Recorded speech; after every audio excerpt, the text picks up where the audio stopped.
it's Katya. It's winter break for a lot of you, and that means a lot of you are traveling, usually by plane, and that just sparked up some really bad memories for me. Basically because I'm Lebanese. I am an Arab, therefore in the airport's eyes I am dangerous. Just a little background, even when I was little, I would see my parents getting stopped. Usually my dad and my older brother get stopped at every airport we go to. And then when I got older, I started getting stopped at airports. They didn't give me TSA pre-check anymore, which I had my whole life, because now I was of age to be a terrorist, apparently. I noticed that this usually starts after they see my last name or they notice my Lebanese Middle Eastern features. For example, I'd go to the ticket person before you go into security. They'd be really nice. Then I hand them my stuff and instantly they're mean. They're so mean to me. It got to the point where I'd remember the times that I didn't get stopped in the airport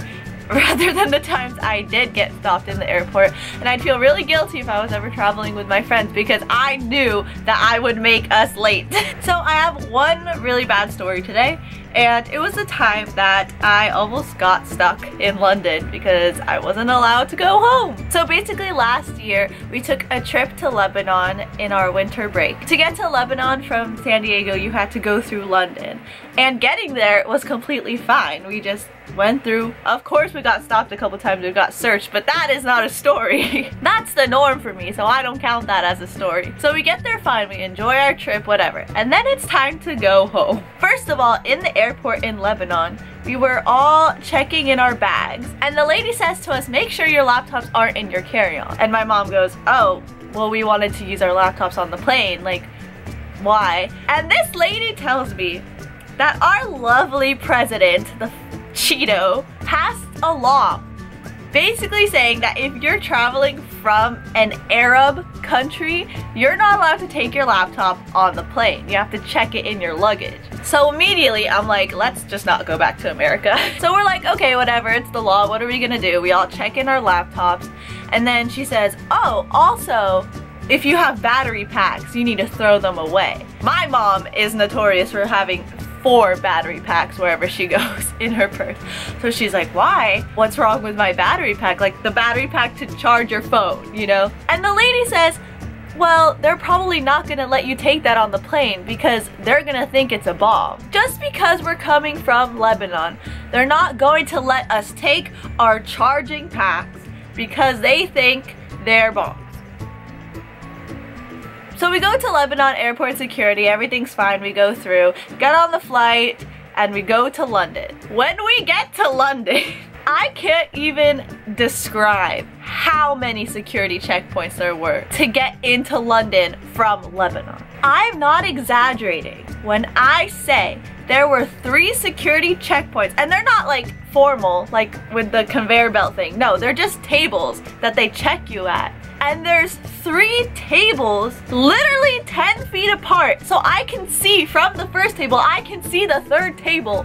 Like, while this man's checking me, I can see the 3rd security table. So like, what could change in that distance? So I go through the first one, they pull me aside, they search me, whatever. I go to 4 steps to the second one, they search me again, they search my bag, whatever. Then I take 4 more steps and go to the 3rd table, they search me again, and they search my bag. What can change in 8 steps? I don't understand. Because of all the security checkpoints, we have about 30 minutes to get to our connecting flight. So we go to the front desk just to make sure that we can still get on the flight because it's 30 minutes until it takes off. And they say, oh, well, you could make it, but we've given your tickets to someone else.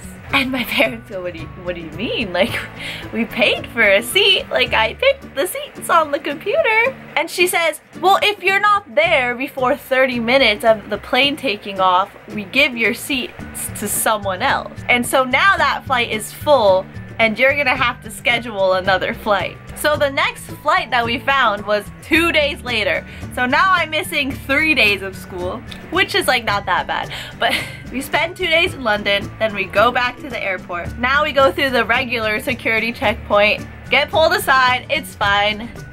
That's the norm. Then I notice my parents start to freak out again. And I realize it's because, I don't know what point, my memory's a little fuzzy, but at some point we were told that they gave these tickets away to other people too. So my mom's literally yelling at the people. Now we're like an hour early, that there's no reason that should happen. And they're like, oh, we're sorry, let's get you on the next flight, which thankfully was the same day. So basically we're just waiting in the airport until our flight. My mom's explaining to the people how much we've been through and how we're missing school, and it's because they didn't let us on the first 2 planes. So the people are like, okay, just wait to the side and the manager will come and basically pay us for our troubles. So it gets to the point where the flight is now boarding. We're at the gate, but we were told to wait to the side so the manager can pay us for our troubles. And it gets to the point that we're waiting so long, we're like, no, we're gonna miss this flight too. So like the final boarding call is called, and then the manager walks on up and says, give me your email, your information and whatever, and we'll send you a check or points or whatever to recompensate your flights that you missed. And my mom says, okay, so we hand them the information.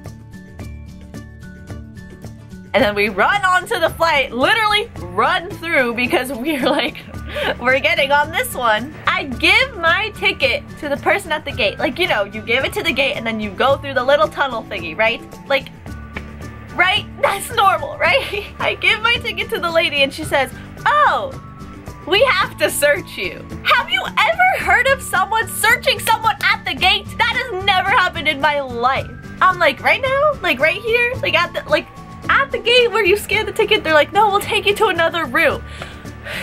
So they take me, like just me, like not my family, just me. They take me into this glass room and basically all I had with me was a purse. So they're like taking my purse, they're like, take your shoes off. They scan my shoes for bomb residue. They dump out my purse onto the table. Everything falls out, and there's a lot of stuff in that purse because that was like my carry-on. They're going through every pocket. They open my wallet, go through the pockets. They like go through every little bag I have. Then they land on this jewelry box. They get the jewelry box, they open it, and they look at me. They just look at me like I'm so dangerous, like I'm a criminal.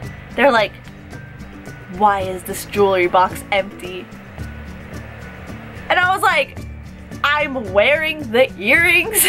And they're like, okay. Like, they didn't believe me. I was like, what can I do with a jewelry box? Like, it's empty. Anyways, after like 15 minutes of being searched again for the 4th time in London, probably the 5th time in London, we get on the plane.